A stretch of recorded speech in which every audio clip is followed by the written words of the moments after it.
Shakib Al Hassan announces retirement after series against South Africa, and Mirpur urges ensuring security on returning home. Election to be held after all reforms, Dr. Yunus tells New York Times Hasina should be faced trial after bringing back if convicted.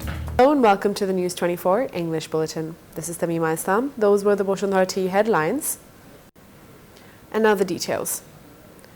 Bangladesh cricket star Shakib Al Hassan has announced his retirement from Test and T20 cricket. He will play his last Test series against South Africa. He said this after the second Test in Kanpur against India. Shakib also said he would quit one-day internationals after the Champions Trophy next year. His last T20 match was against the USA and West Indies. Shakib's final ODI will be in February 2025 in Pakistan.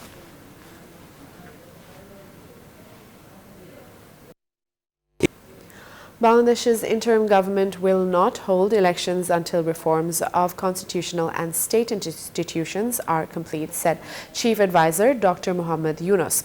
In an interview with the New York Times, he stressed the need to bring former Prime Minister Sheikh Hasina back for trial. Speaking at a climate change event, Yunus stressed that the government's main goal is reform, ensuring justice and rule of law. He also confirmed he won't participate in the next elections.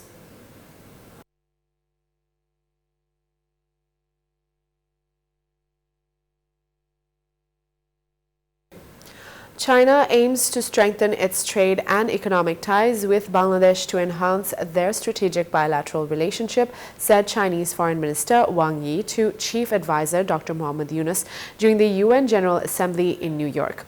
Meanwhile, the World Bank promised $3.5 billion in low-interest loans to support Bangladesh's ongoing reforms. Dr. Yunus also held talks with World Bank President Ajay Banga, who assured support for digitalization and energy sector reforms in Bangladesh.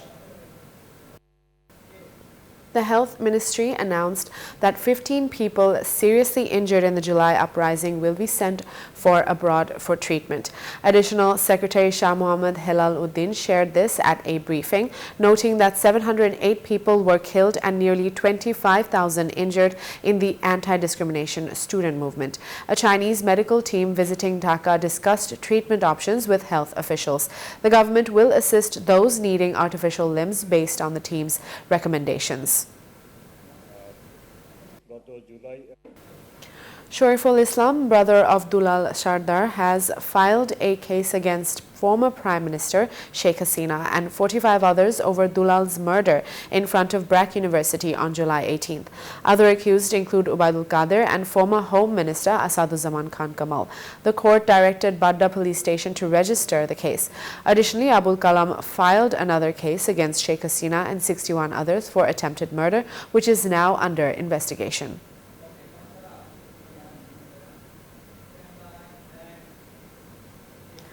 Abu Saeed, a student of Begum Rokeya University in Rangpur, died from police pellet gunfire during a student protest. The autopsy report released 2 months and 8 days later confirms this, stating his death was a homicide. The report details that pellets struck his body, causing excessive bleeding. Rangpur Metropolitan Police Commissioner Muhammad Majid Ali has confirmed the findings and noted that the Police Bureau of Investigation is conducting an inquiry. The road transport sector in Bangladesh is experiencing a shift in control after the government change. Allegations of extortion are rising, and analysts urge the interim government to take strict action against illegal practices. At Gaptoli bus terminal, individuals were seen collecting money from CNG drivers without clear explanations. Since August 5th, ENA Transport, previously led by Awami League leader Enayat Ullah, has ceased operations. The terminals are now under the control of leaders from other political parties. Experts stress that effective measures are crucial to restore order in the transport sector.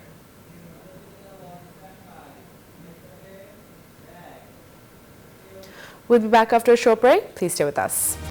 Welcome back. You're watching News 24 English Bulletin.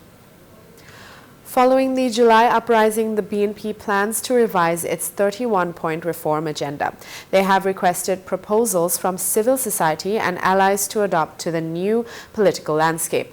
Tariq Rahman will present the final outline after completing the reforms. The original 31 points focus on creating an equitable society, restoring a caretaker government, and balancing powers among the executive, judiciary, and legislative branches. BNP chairperson's advisor Zainul Abidin Farooq stated that Dr. Yunus will set the election date after discussions with political parties. He made this comment after a protest organized by the Democracy Forum against the conspiracies of Awami allies at the National Press Club on Thursday. Farooq stressed the importance of a democratic process in determining the election schedule, urging for collaborative dialogue among all political factions.